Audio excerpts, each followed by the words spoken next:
Allô tout le monde, j'espère que vous allez bien. Aujourd'hui, je vais faire une vidéo suite à une question qui a été posée dans le groupe privé. C'est suite à ma publication là, sur la méditation. En fait, la personne m'a demandé comment faire pour intégrer la méditation dans son quotidien.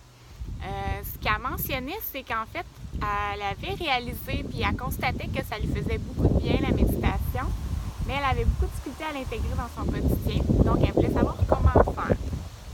Puis, j'ai trouvé ça super intéressant comme question parce que je trouvais que ça s'appliquait à pas juste à la méditation, mais à peu importe quelle habitude qu'on a envie de prendre, quelle bonne habitude qu'on a envie de prendre, que ce soit de bouger plus, de manger mieux. Souvent, on réalise que ça nous fait du bien, mais pour des raisons, plusieurs raisons, on a de la difficulté à l'intégrer et à rendre ça plus régulier dans notre quotidien. Donc, je voulais parler de ça, comment vous donner des petits trucs pour comment intégrer une nouvelle habitude dans son quotidien sans se culpabiliser, sans que ça soit un stress supplémentaire dans notre vie. Puis, c'est ça. Donc, rendre ça plus plaisant un peu là, d'intégrer une nouvelle habitude dans son quotidien.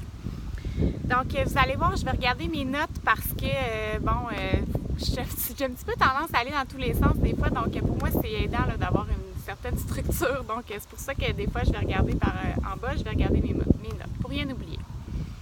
Donc, en fait, c'est ça, tu sais, c'est difficile pourquoi c'est aussi difficile d'intégrer une nouvelle habitude dans son quotidien? C'est que souvent, on se sent coupable. On peut se sentir coupable de prendre du temps pour soi. Parce que, par exemple, on sent qu'on délaisse une autre partie de notre vie. Comme par exemple, moi, je me rappelle, personnellement, j'ai pas d'enfant, mais juste quand j'avais mon chien, puis que je partais courir, je me sentais coupable de ne pas l'amener avec moi, de partir seule.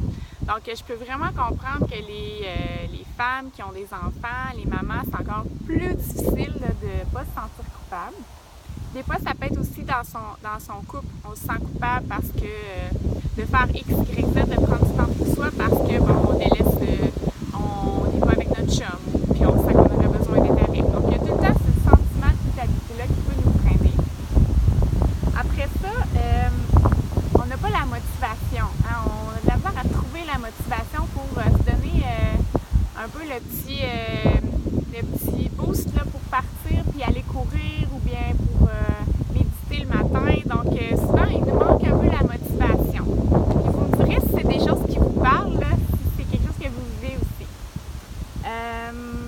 Après ça, bon, des fois même, quand on finit par se dire, bon, on va y aller, on le fait, puis finalement, on se sent encore plus coupable. Ou non, excusez, c'est plutôt quand on le fait pas. Quand on décide finalement, bon, ben je le ferai pas parce que, bon, on n'a pas trouvé la motivation ou bien on se sent trop coupable, ben là, on se sent encore plus coupable de ne pas l'avoir fait parce qu'on le sait que ça nous aurait fait du bien. Puis là, on se met par exemple, pour la méditation. Je me rappelle, dans le temps, là, j'en avais vraiment besoin. Je savais que ça me faisait du bien, puis j'en avais besoin de le faire parce que sinon, j'étais comme plus irritable. Des moments, je pognais les nerfs plus vite, puis tout ça. Puis une journée, disons que je décidais de ne pas le faire, ben ça se répercutait dans mon quotidien, puis là, je me sentais mal. Je me tapais sur la tête parce que je ne l'avais pas fait. Fait que je me sentais encore plus coupable, finalement, de ne pas l'avoir fait. Donc c'est ça, tu sais, comme vous voyez, là, ça peut avoir comme il y a plusieurs raisons pourquoi finalement on décide de ne pas prendre une bonne habitude. Mais selon moi, il y a des choses qu'il faut comme éviter de faire. Premièrement, il faut éviter, je pense, souvent on entend dire faut juste que je me botte là derrière puis j'y aille, puis on se met comme une pression de performer, puis on se dit ben c'est nous le problème, tu sais, il faut juste comment je dirais qu'on soit plus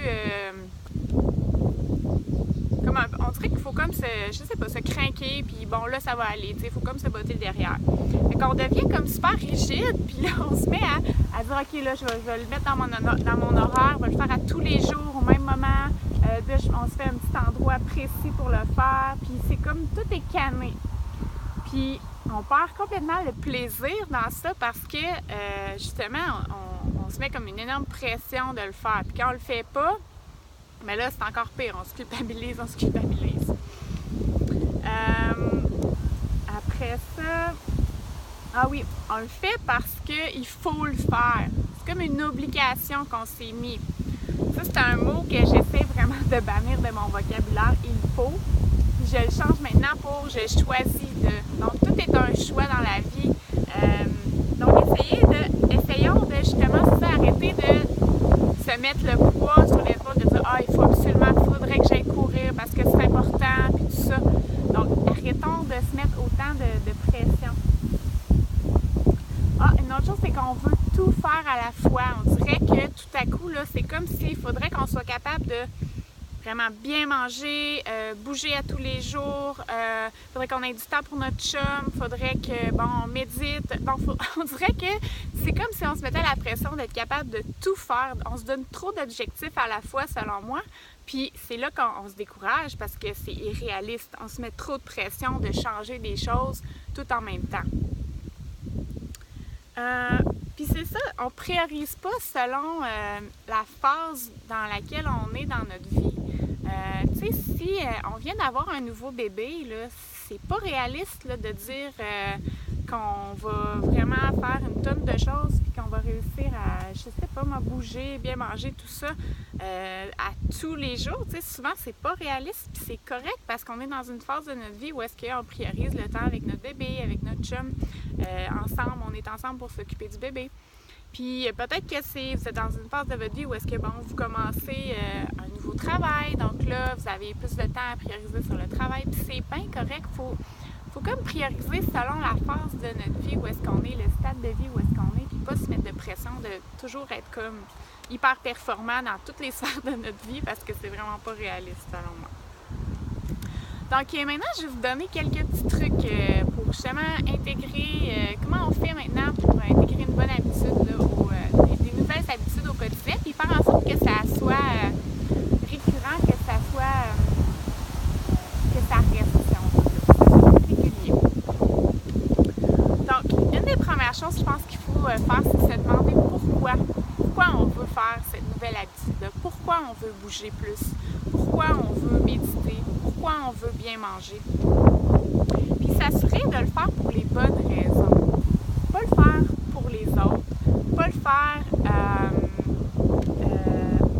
c'est ça, pas le faire pour les autres, pas le faire parce que c'est ça qui est prescrit, tout ça, mais vraiment le faire parce que on sait que ça nous fait du bien, soit à nous, ou on sait que ça va avoir un effet bénéfique sur les autres si on le fait. Donc, par exemple, pour l'exercice physique, c'est de choisir de le faire dans un mode où est-ce qu'on choisit l'activité qui nous fait du bien réellement. Ça, c'est quelque chose que moi, j'ai eu de la difficulté au début à trouver un peu l'activité qui me faisait réellement du bien parce que quand j'allais courir, honnêtement, moi, ça me faisait même pas de bien, ça m'endormait, ça me fatiguait, ça me tapait. Tandis que pour d'autres personnes, ça peut leur faire énormément de bien, mais pour moi, c'était pas le cas.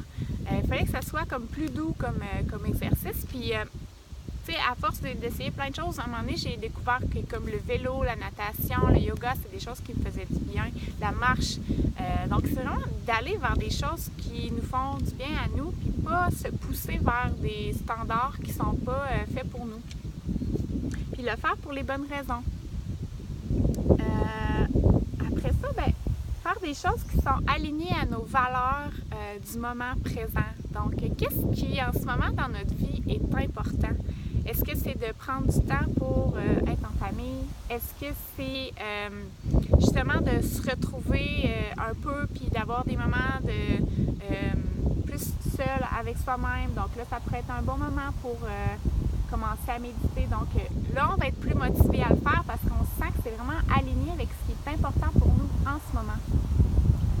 Après ça, essayons d'ajouter un élément de plaisir à cette nouvelle habitude-là. Comment faire pour que, on ait envie, on soit motivé à partir courir, à aller, à se faire un bon repas. Donc, essayons de faire en sorte que ce soit plaisant. Puis, par exemple, pour moi, disons, la méditation, mon petit élément de plaisir, souvent, c'est d'aller le faire en nature. Donc, la méditation en nature, on dirait que j'aime ça parce que c'est comme ça combine ma passion puis ce que j'aime, là, le fait d'être en nature, puis le moment seul à méditer, à me centrer. Des fois, ça me tente pas de faire ça en dedans, entre quatre murs. Donc, j'ai ajouté ça. Après ça, ben, d'ajouter un petit peu de variété. Par exemple, pour la méditation, ben, de varier, faire des méditations guidées, faire des méditations qui sont plus, que je fais juste écouter des sons de la nature. Donc, varier un petit peu, ça peut aider aussi. C'est la même chose pour l'activité physique, hein, de varier, faire différentes activités, de les faire dans des contextes différents, de s'ajouter, de se mettre de la musique quand on court. Donc, ça peut être un élément qui va nous donner un petit peu le petit kick pour partir. Donc, ça, c'est une autre chose que je voulais vous dire. Après ça, ben c'est ça, tu sais, comme je disais tantôt, tout est un choix. Donc, tu sais, quand on part de se dire, ben là, je choisis de faire ça parce que je sais que ça va me donner tel impact, ça va me donner tel élément positif, ça va me rapporter, ça va me faire du bien. Donc, le faire par choix et non par obligation à chaque fois, de dire, ah, il faudrait que j'aille courir, ah, il faudrait que je mange mieux, tu sais. Non, je choisis de faire ça parce que je sais que ça va me faire du bien. Pas trop être rigide, c'est ça, sur le comment, j'en ai un petit peu parlé tantôt, mais sur le comment, tu sais, de se permettre de le faire à des moments différents dans la journée, de se permettre de le faire dans des contextes différents, comme je disais, de varier un peu plus. Puis, finalement, le plus important, selon moi, c'est d'arrêter de vouloir être en parfait équilibre dans toutes les sphères de sa vie. C'est irréaliste. Je pense qu'il faut vraiment se donner... un petit peu, je regarde un petit peu mes notes, là. Tu sais, se donner des priorités. Puis selon la phase de vie dans laquelle on est, bien, prioriser certaines choses. Puis tranquillement, pas vite, aller vers quelque chose de plus idéal, mais de pas trop se mettre de pression, de tout changer, puis d'être en parfait équilibre dans toutes les sphères de sa vie, c'est impossible. C'est impossible. Puis, fait que c'est pas mal ça, mes trucs. J'espère que ça vous a inspiré un petit peu à, justement, à essayer de... Je pense que finalement, ce qu'il faut faire, c'est d'arrêter de trop se mettre de pression, puis d'être plus doux un petit peu avec soi, de ne pas chercher la perfection, mais de tranquillement, pas vite, faire des petits changements en fonction de ce qui est important pour soi. Donc voilà, je vous laisse là-dessus, puis si jamais là, vous avez d'autres questions, n'hésitez pas à les écrire dans les commentaires, ça va me faire plaisir de vous lire. Puis on se revoit dans une autre vidéo, probablement la semaine prochaine ou peut-être cette semaine. Merci beaucoup, bye tout le monde!